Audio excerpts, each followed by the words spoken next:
Welcome to the Encore Audio Archives YouTube channel. I'm Taper Dave, and this is my channel. I've uploaded hundreds of talks here that I've recorded at meetings in West LA, and I've also recorded conventions starting in 2013. I've got a bunch of those up. And Walt and Mary Murray, the original owners of Encore Audio Archives, started the company in the 80s, and Walt recorded Joe and Charlie's and a bunch of stuff down in Vista, California. My sobriety date is June 20th of 1994.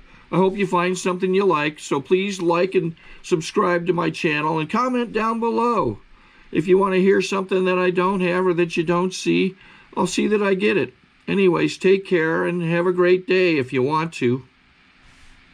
Now let's welcome our main speaker for tonight, Tom.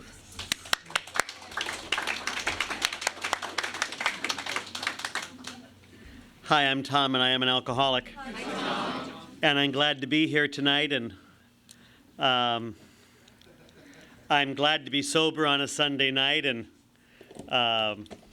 welcome to newcomers and anybody who's wondering about joining Alcoholics Anonymous. We're an odd bunch, and it takes a while to get used to us. Years, to really get used to us. You're a member when you say you are, and the highest rank you can get is sober, and no one can throw you out. I mean, it's a very interesting group. My sponsor tells me that every member of the program owns one share of stock in the program. We're equal owners and equal members, and as Darrell was talking about, AA being a cult, I bump into people who are, AA is a cult, and we're not nearly that organized.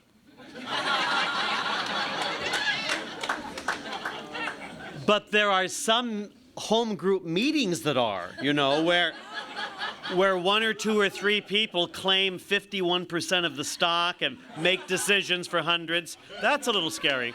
But largely, we're like trying to organize a convention of cats, everyone has a different point of view, and we're like church people. We'll argue over anything forever. It really is an odd bunch. So welcome.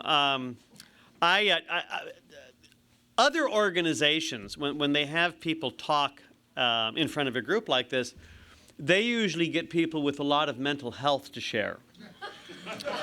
And we have found that's not very useful for us because we compare, and we say, oh, the speaker was so well put together. It's not me. I'm going to go hang myself. But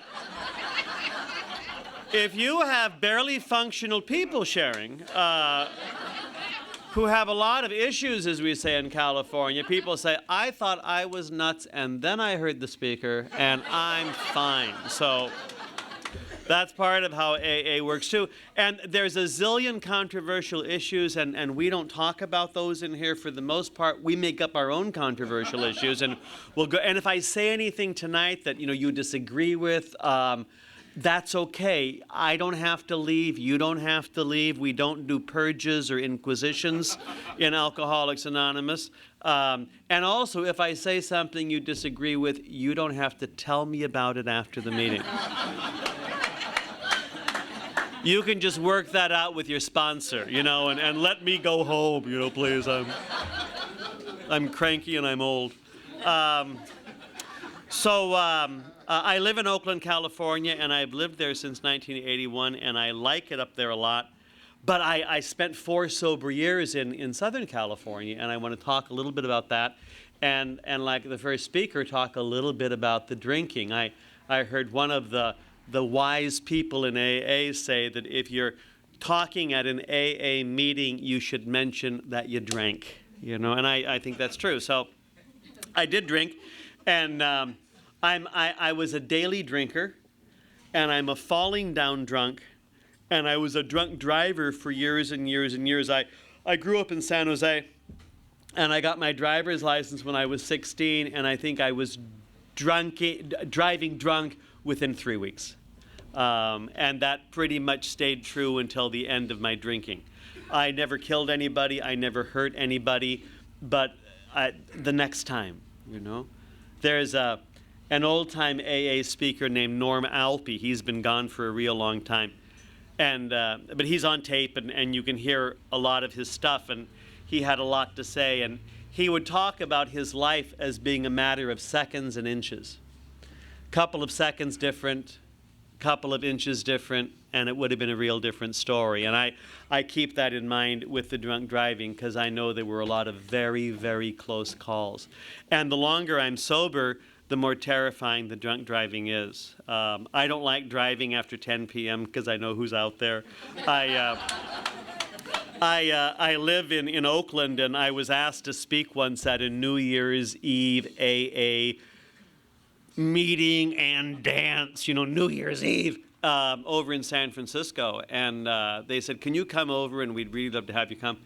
And I just stopped and I said, "But that means I have to cross the bridge about 1 a.m. on New Year's Day, and I don't think that's a real good idea, so, because I know who's out there." I started drinking really young. We had a lot of alcoholics in my family, and I was the first to get sober. I didn't know any sober people when I got in here. The males in my family, their pattern was to have a responsible job and work real hard.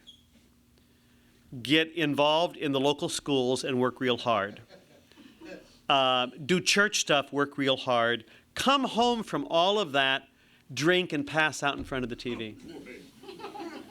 So no one notices you're drunk, and you're just gone for a long, long time. And my oldest brother did that, and I didn't do that. One of the reasons I got into treatment early and into recovery early was when I drink, I became extremely friendly. And I would hop in my car and drive all over the state of California seeking humiliating and degrading experiences. So I was obvious, loud, pushy,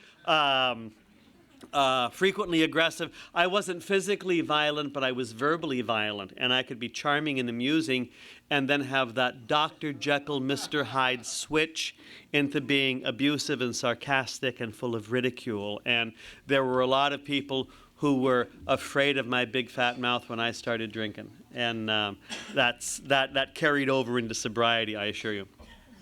And I, loved beer and loved spirits and drank all kinds of things. A lot of times I could drink and not get into trouble. And then every so often I'd drink and do really stupid things. And I heard a sober physician talk once named Gil, and Gil lives up in Marin County, and he got sober at the end of the Eisenhower years. And Gil was a gynecologist who ended up working with a lot of drunks and junkies as a sober doctor. And Gil said that the disease of alcoholism worked like this. There are three distinct phases to the disease of alcoholism. Phase one is called the fun phase. And this is when it's fun. And the first speaker, Darrell, mentioned that too. I mean, I had some real fun when I was drinking. I was a skinny kid. I looked really, really, really, really young. My voice changed late. I was a sissy. I wasn't interested in anything athletic. I memorized irregular German verbs. I mean, I was a kid, asking to get hit. But I found when I was 16 and 17 years old that I could drink guys 3 times my size under the table. And they were fellows who started shaving in the 3rd grade, and they would just pass out and vomit. And I would, just have another beer and keep moving. And I thought that big capacity for alcohol meant that I was really very mature and really very masculine. And I didn't know that it was a pretty good sign of the disease of alcoholism, because it's an abnormal reaction to the drug. But when I drank, this insecure kid who could not throw a baseball, I could talk, I could laugh, I could sing. I put on 20 pounds in my arms and shoulders. I became full of testosterone and fearless, and I could talk to anybody. It really was fun for a long time. And I should say this about it: if it was still fun, I'd still be doing it. You know, I mean, I didn't stop drinking because I was called to a higher moral place, I assure you. Anyway, so fun. Stage 2 alcoholism is called fun plus problems. It's still fun, but you start to have problems, you know, and that Dr. Jekyll, Mr. Hyde stuff was happening for me a lot. I was sober a short time. I went to talk to a crusty old-timer at the El Cerrito Fellowship, and it was full of crusty old-timers. But the El Cerrito Fellowship, which is, if you in the Bay Area, you've got Oakland and then Albany and then El Cerrito. It's pretty much in that area. Emeryville's there too, but who cares? You know, El Cerrito had this fellowship, and it was right on San Pablo Avenue and very close to a major BART line, and it was open all the time. And there was always old-timers there you could hang out with. I mean, so a lot of people went, and there were meetings all day long. And on weekends, they would have a Friday night meeting at 6 p.m., at 8 p.m., at 10 p.m., and for those of us who hadn't really developed a social life yet, there was a midnight meeting. And they did the same all day Saturday. They were meetings, and a lot of us just hung out there because there was nowhere else to go that was safe. And I had a lot of danger in my head for a long time. But I went to the El Cerrito Fellowship, and I talked to this old guy, and I said, "How do you think I'm an alcoholic?" And he said, "I don't know if you're an alcoholic." He said, "I know I'm an alcoholic." I said, "How do you know?" He said, "Well, I cannot guarantee my behavior after my first drink." I said, "What do you mean?" He said, "Well, there are times I can drink a lot and nothing happens. Other times I drink just a little and anything can happen. And I don't know which one is going to be." And that's my story. I never knew. Dr. Jekyll, Mr. Hyde. By the way, if you're looking for something to read that's not conference approved, may I recommend Dr. Jekyll and Mr. Hyde by Robert Louis Stevenson. But it's a short story. It's not a big line. It's not Moby Dick. It's a short story. And I was just reading a commentary on it, and I think Robert Louis Stevenson writes this in the 1840s or 50s. I'm never good on dates. And it was his description of his dancing with cocaine. You know, and he made a short story out of it. Now, it's a step one story. There's no recovery in Dr. Jekyll and Mr. Hyde. And when Robert Louis Stevenson is writing and when Charles Dickens is writing, there are old wives' tales. You know, people know that certain things happen. And one of the things that Dickens and Stevenson believed was that if you were a real bad drunk, you could burst into flame. And you would spontaneously combust. And they would smell smoke and run to your room, and there'd be nothing left but ashes, you know. And they knew that you were a bad drunk. Well, probably they were a drunk who was smoking in bed. That's how I figure. So, fun plus problems. Dr. Jekyll, Mr. Hyde. I also had a pretty good case of Snow White and the Seven Dwarfs, where I would drink and I could become grumpy or dopey or sleepy or happy, occasionally Snow White, and it was very confusing for everybody, just for everybody. I did a lot of falling down. My knees would buckle, and I would just go right over. And I thought I was doing this at the end of my drinking, and I had, bruises on my face. Other people get them too, but because I would just keel over and crash. And I bumped into a guy, and I would keep talking, of course, because if I stopped talking, people would think something was wrong. And I bumped into a guy that I used to drink with in high school, and he said, "You were such a weird kid. You'd be talking with us in Santa Cruz, Capitola, Aptos, great place to be drunk on Red Mountain wine in 1964. You'd be talking, you'd keel over and continue talking." So I thought it was at the end, but it was a pattern all the way through my drinking. And blackouts, lots and lots of blackouts.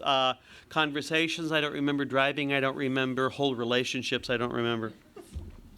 And there were other problems too, hangovers and fun plus problems. Stage 3 alcoholism is just called problems. The good times are gone. Never again can we remember or redo the great moments of the past, however that reads. Always one more attempt, one more failure. And I think I was in trouble with my drinking for the last 4 to 6 years. But I didn't know how not to drink. It's not like, oh, I'm having trouble with my drinking. I know what to do. I'm a little depressed often, and I don't suddenly see solutions.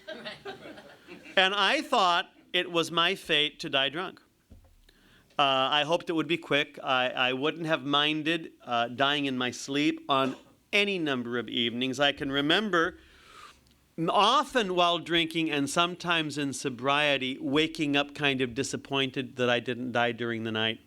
I didn't know anything about AA. I knew nothing about recovery, and it was 1976. And friends of mine ganged up on me, and I was intervened on and put into treatment. Bang. And I was 29 years old. I'm now 57, just to save you the math. I'm telling people I'm almost 60 just to get used to it, but that's where I am. And the tool that I used for everything was alcohol. If I was happy, I drank. If I was sad, I drank. If I was lonely, I drank. If I was angry, I drank. I taught school over here in central LA for 100 years. 3 of those drinking and 4 of those sober at Loyola High School in Los Angeles. And now my experience is, and if you quote me, I'll deny it, it was easier to teach high school kids when I was drinking. I hadn't developed any tools when I went back to teach sober. I was sober going to meetings, but I didn't have any tools yet. I was just had my first year of sobriety, and I went back to the classroom. Gads. But I can remember one day in particular, everybody at the whole school was hideous. The kids were swine, and the other teachers were just Neanderthals, and the administration were all war criminals. It was an awful, awful thing. And I remember waiting till 5 o'clock, and then getting a glass, putting some ice in it, filling it with gin, and slamming it back. Bang! I love that hit. And then ice, gin, and I slam back the second one within 12 seconds of the first, and everything was better. And then I would sip the third. But that's a tool. That's a real effective tool. I never really got involved with pills very much. I did some Valium, which I stole, so I don't think it should count. And one of my problems with Valium is it takes 20 minutes. And who has time? I loved the instant thing of alcohol. And so I'm put in treatment. It was a 21-day program in Berkeley, and I was going to school up there. I learned they were real strong about hygiene. Washing every day, soap, drying off, the whole thing. They were real insistent about eating regularly, fresh fruits, vegetables. I hadn't been eating. Nothing would stay down. What would stay down was tomato soup, which you could keep in the can. It was very convenient. And Louisiana hot sausages. Everything else came up. And so I just thought I was kind of too sensitive to eat. And but alcohol would stay down, and of course nicotine and caffeine, drugs you needed. So, I came down to Los Angeles, and where I got sober in non-clapping AA. Dimly lit rooms, all depressed. No greeters at the door. That's where I got sober. And the rule is this: wherever you get sober is where they do it right. And if you go anywhere else, it is a major shock. Well, I knew I was going to be getting out of school. I needed a job. I called Loyola High School. Can I get a job back here? I told them I was sober, and they were embarrassed, but they knew I was a good teacher. So they brought me in, and I had an old teacher friend of mine, Dick Draper. And I heard he was sober, and he was a diabetic, and his diabetes covered his alcoholism for years. Like you can mask one thing with another, and that's why he shook all the time and stuff like that. Diabetes. He once, he was drinking a lot of vodka and had a tuna fish sandwich and got on a plane and flew to Washington State, and he had convulsions on the plane, and they had to land in Idaho and run him to a hospital, a big diabetic craziness in his system. And he said since that time he has never eaten tuna fish. Because that's what did it to him, right? It was that tuna fish. So, but I heard he was sober a couple years, and I called him and I said, my name's Tom. Remember me? Yeah, you're right. I said, I hear you're a friend of Bill Wilson's, and he said yes. And I said, I've got 7 months. I'm coming down to LA. I'm going to be moving back next year. Would you take me to a couple of meetings? And he took me to a meeting either in Hermosa Beach or Manhattan Beach, one of those beach towns. Now, this is how I remember it. Greeters at the door. Happy greeters at the door.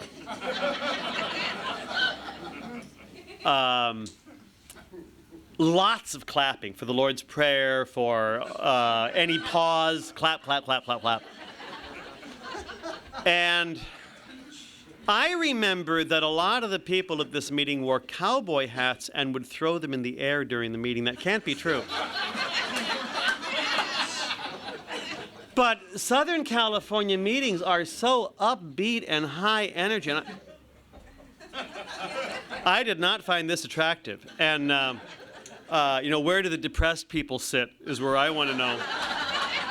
In the dark, So we're driving back, and he knew I got real quiet. And I was sober enough to start to recognize basic feelings. And I knew that I was feeling, and what I was feeling was fear, because this is all new to me. I don't know if I can stand this down here. And he simply said, how you doing? And I said, I'm scared. And he just said, that's right. He didn't give me a little lecture about you shouldn't feel that way or the program's the same the world over and any of that. He just said, that's right. And I came down. I wrote somebody. I got a sponsor down here. He's still my sponsor. And I started going to a zillion meetings. And they were these huge, happy, upbeat folks. And I wasn't meeting anybody. I didn't know how to do it. I didn't know how to do it. And I finally asked my sponsor if there were any small meetings in Southern California. And he said, try a big book study. They're always small. And I found a big book study on Olympic Boulevard Friday night on a Korean church. And I was like 30 years old. And there were about 15 or 18 women and men in there, mostly in their 40s and 50s and 60s. And these became my first friends in LA, and I just went to a lot of meetings. I didn't like meetings down here. They were too big. I didn't get it. I didn't understand a lot of it, but I had nowhere else to go. So I went to meetings and went to meetings and went to meetings, and after about 18 months, I started being able to like meetings, but I don't change quickly, and it was, so anyway, I was here for 4 years, then moved back to Oakland in '81 and did some social work for a couple years, and now I do other stuff. But it's, I was newly sober, and I heard someone say that your first year of recovery is about physical stuff, and your second year of recovery is about emotional stuff, and your third year of recovery is about spiritual stuff. And that seemed very helpful to me. And now it occurs to me that the person who came up with that description had 4 years.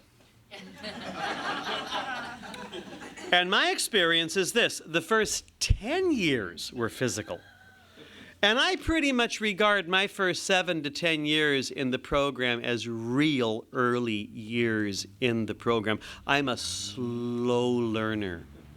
It took me a long time to realize that if I said I was going to do something, that meant I should do it.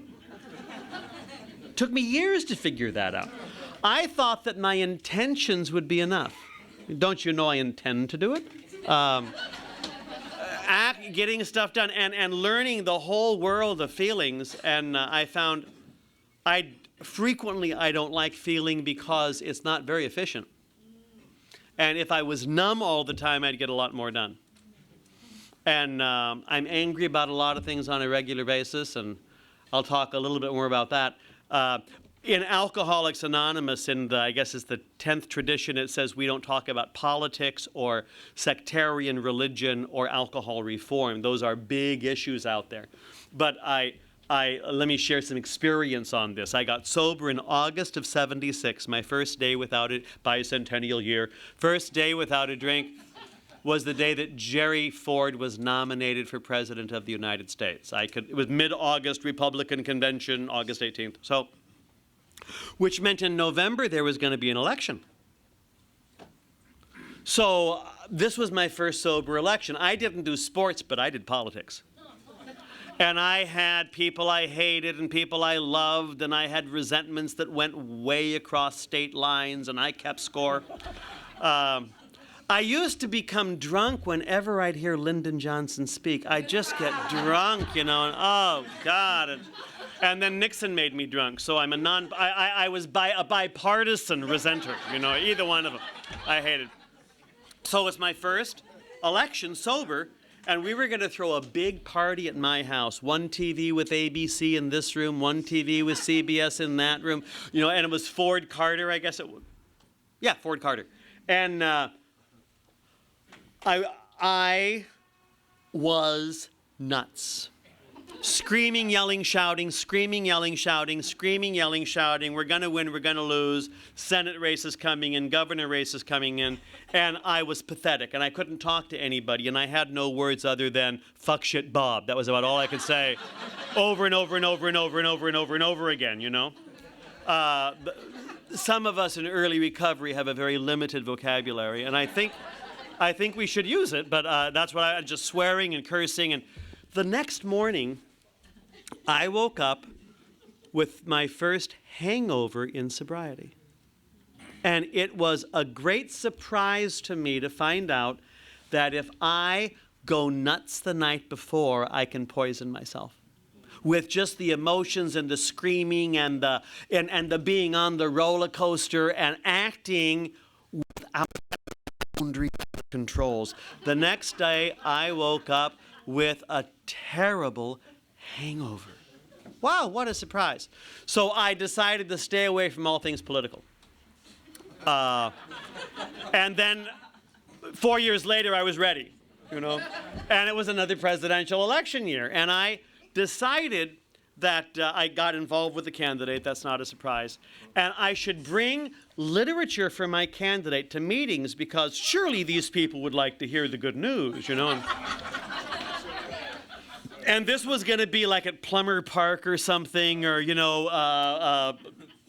Los Feliz, one of those meetings. And I had a moment of pause. Pause sometimes before you do something stupid. And I left everything in the car and I went to the meeting. And I sat at the meeting and I looked around the room, and what I realized was we don't agree on anything. Some of the people at that meeting thought that King George III was our best president, and others wanted to start by blowing up the Bank of America. That's on day number one. Then what are we going to? And the notion of the 10th tradition of this stuff has to stay outside if we're going to be able to help each other. And for some of us, it's been a rough election, and having the feelings and being fair and letting go and turning things over and living one day at a time, and people win and people lose, and that's life. Woof! But it's a big deal to have an emotional life and be connected with stuff. What else can I tell you? I didn't have let me talk just briefly about a couple of steps. My problem is not step 1. My problem has always been step 2. The way I read step two says there's hope and a way out. And I just never believed that. I just believed I was doomed. The sun is burning out. And there's nothing to do about it other than, buckle down and, wait it out. The second step was such a new deal to me where it said that my life could come back. I could have a human life. I could live like a human being with other human beings. This was a long time in coming. I was unique, special, and different. And I was very happy for you, but it would work for you, but not for me. That was a framework I had for a long time.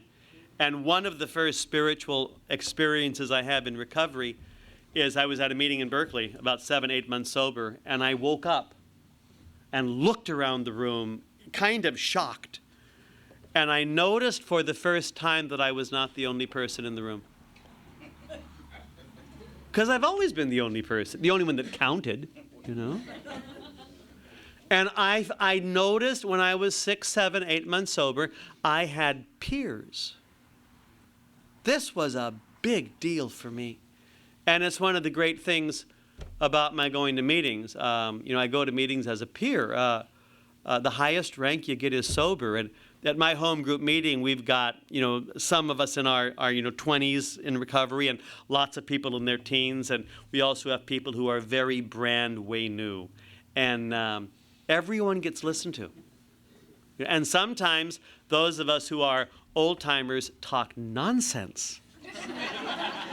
And it's the new folks that tell the truth, and they're the ones that save lives. I find it quite shocking. So I went to this men's group about 2 or 3 months ago, and we were going to spend the day on the steps and doing manly men things on the steps. And this is in San Leandro, I guess, up there in the East Bay. And we were talking about I mentioned that in my 20s in recovery, I'm using the 10th step a lot. And that's the one where you when wrong, promptly admit it. And my sponsor, who is a hopeless alcoholic of the worst kind, says when wrong, not if wrong. When wrong.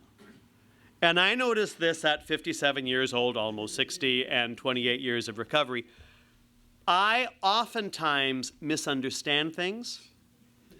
I mishear things, I misread things, and I misplace things. And I wish I didn't do that, but that's part of most days for me, and being able to talk about it. So we were talking about the 10th step, and then we were talking about defects of character and stuff that, just gets in the way and gets in our faces and stuff. And someone said, well, the problem I have is I have a great big mouth. Now, I relate to this. I have a great big mouth. And when I was drinking,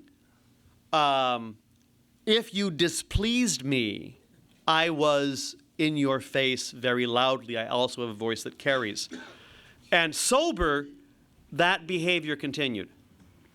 I was teaching kids sober, but it's really tough to do this. They're 17, 18 years old.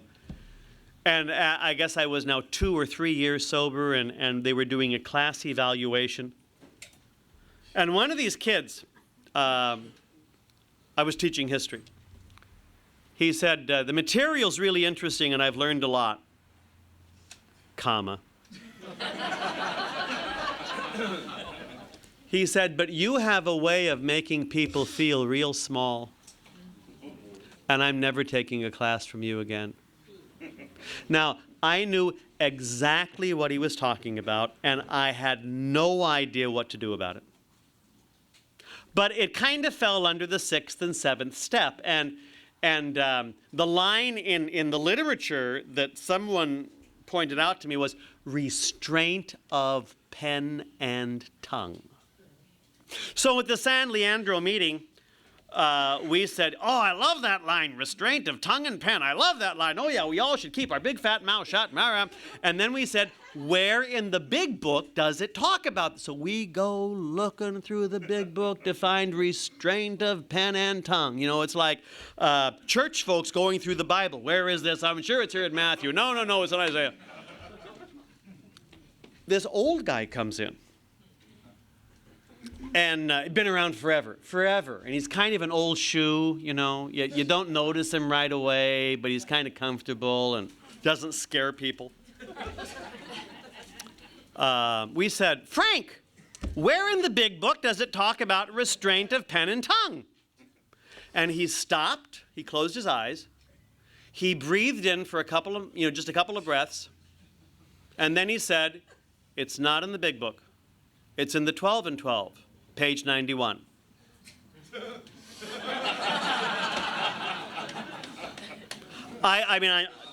That's very scary, you know, when you... So here's what it says, and this is just so you know what I've been working on for the last while. Let's see. Page 90. This is on step 10. Few people have been more victimized by resentments than have we alcoholics. It mattered little whether our resentments were justified or not, and all of mine were justified. A burst of temper could spoil a day, and a well-nursed grudge, notice that, a well-nursed grudge, baby, you're mine, I love you. A well-nursed, not a neglected, puny grudge, a well-nursed grudge could make us miserably ineffective. And there are times I've been that, useless, but resenting. You know, I feel powerful because I hate you, but I'm useless. Nor were we ever skillful in separating justified from unjustified anger. I mean, it all seems justified to me. As we saw it, our wrath was always justified. Anger, that occasional luxury of more balanced people, could keep us on an emotional jag indefinitely. These emotional dry benders, or dry drunks, often led straight and the thing.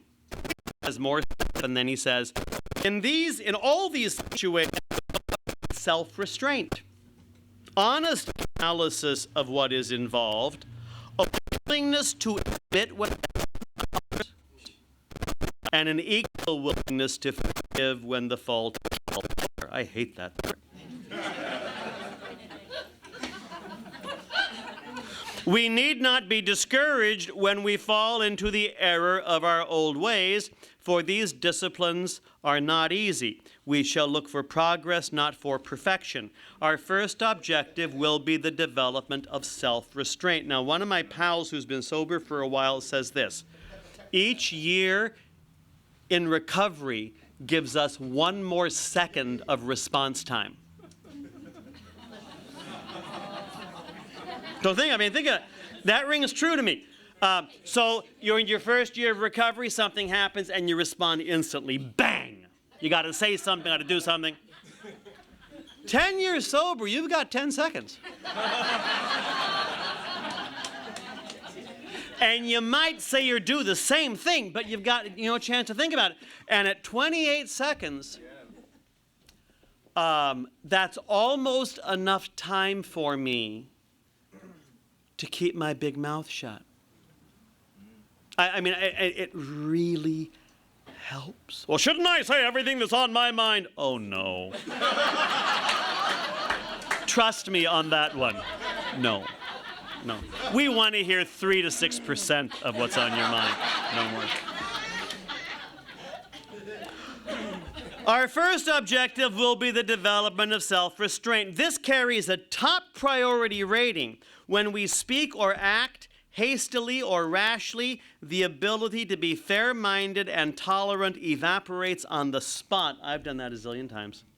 One unkind tirade or one willful snap judgment can ruin our relation with another person for a whole day or maybe a whole year.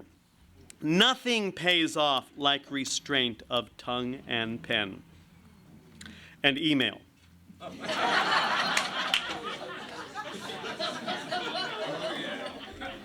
Send, boom. Oh no! I didn't mean it. Don't read that one. We must avoid quick-tempered criticism and furious, power-driven argument. I lived there for years. You know, oh. The same goes for sulking or silent scorn. These are emotional booby traps baited with pride and vengefulness. Our first job is to sidestep the traps.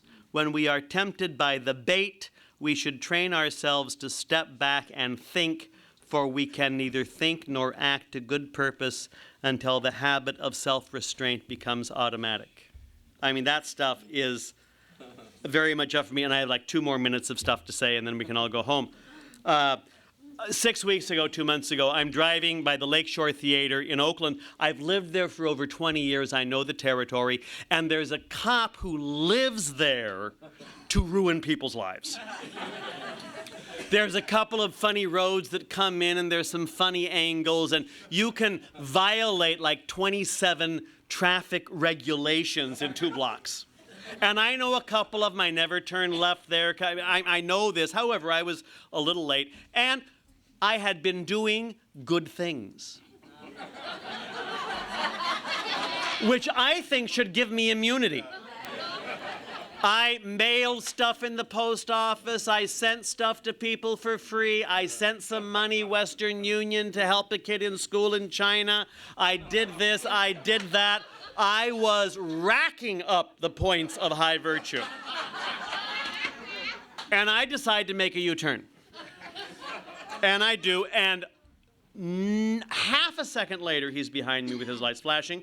Now, I went from smug serenity to rage, and I'm angry at me. Because I know the law. This is so obvious, and I'm caught in a stupid trap, and I'm furious. And then the cop is chatty.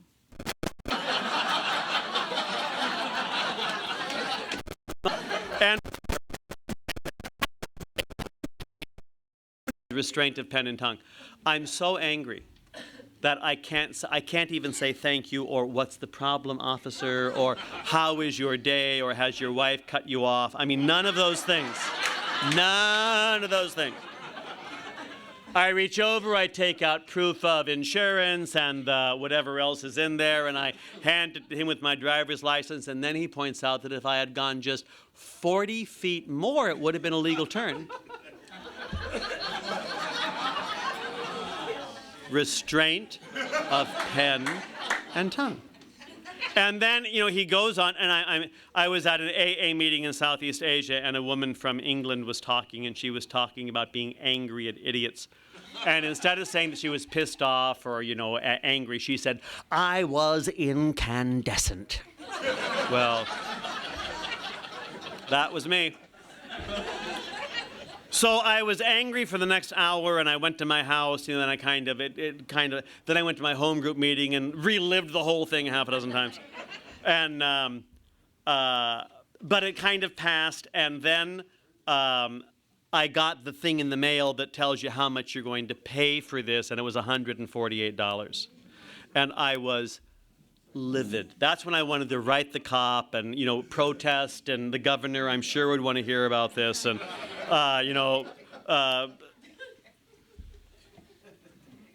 and I noticed it said, and by the way, I broke the law.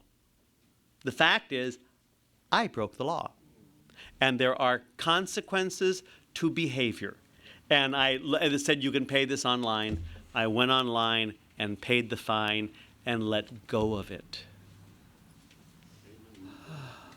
But as I was driving, trying to find this place on Washington Boulevard, I noticed there were some double lines. I did not make any U-turns on double lines. And so I can be taught. But it's life stuff happens. And I've got to have a program that deals with me as I really am. And I'm a little volatile. Rather than dealing with me who has evolved to a place where I don't need a program. I really need steps and support and people who laugh at my craziness, and then I know we're okay. I'm real glad to be here tonight. Thanks.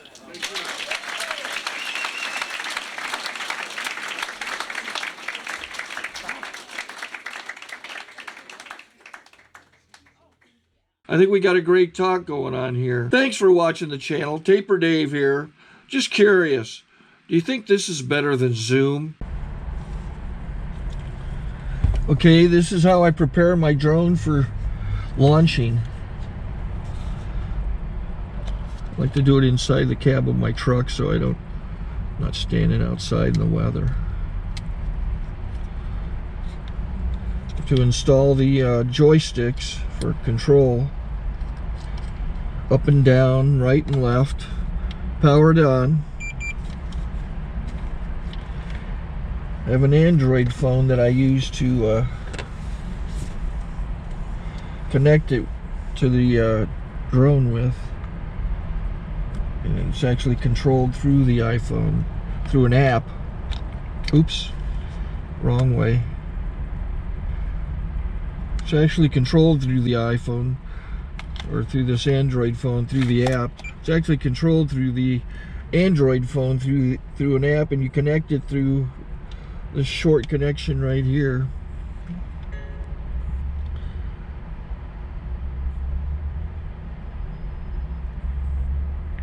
Remote control connected. Remote control's connected. So I pull out the drone. I have to extend the legs. Long legs extended first, then the short legs. Remove the gimbal protector. Set that aside, then power it on one short burst, then one long burst. I lay it down. So I have to go to calibrate. So the drone's not connected yet. It shows you here as this drone gets disconnected, even though the remote's powered on. So the drone has to establish it's connected. So I go into the app to calibration mode. First I'll calibrate the remote controller. Start calibration. Out, in, out, in, up, down. And then this little wheel is to control the gimbal. So it's calibrated. Go to gimbal calibration, start calibration, and then it calibrates the gimbal. I don't know if that shows up. The gimbal's moving all over the place. Changes, you can see it on the video.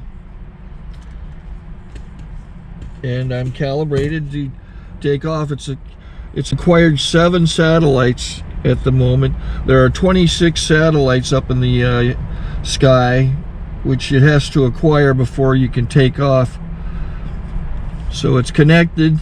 It's got enough satellites. This is white. I can go to press this little arrow button, swipe right to take off, and it would start the motors if I slid this to the right. But I'll wait till I get outside. Don't want to do it inside.